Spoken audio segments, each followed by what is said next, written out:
Bonjour, aujourd'hui j'avais envie de vous montrer ce que l'on peut faire avec les chutes de tissu dans la qualité Vevey. Donc je commence par couper mon tissu, qui est un rectangle de 36 cm par 10 cm. Ensuite je viens le plier en deux et je laisse une ouverture de 4 cm de chaque côté de mon rectangle. Il ne faut absolument pas les coudre parce que ça va être nécessaire pour la suite. Donc on coud à 1 cm du bord et à ne pas oublier des points arrière au début et à la fin de la couture.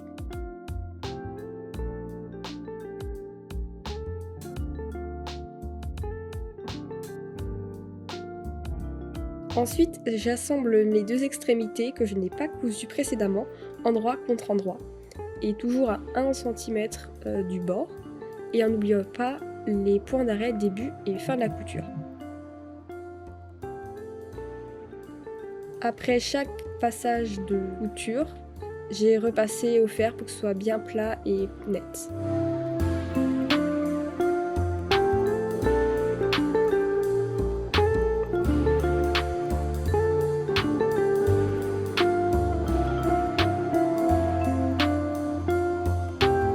Ensuite, je viens insérer mon élastique à l'aide d'une épingle à nourrice que j'accroche sur un bout de l'élastique et je fais passer.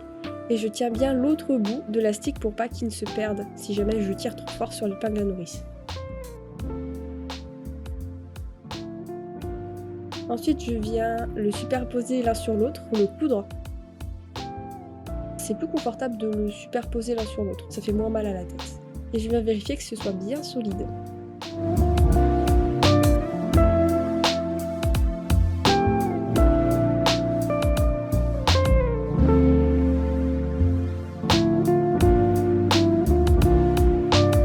Ensuite, pour finir notre foufou, on va faire une piqûre nervure.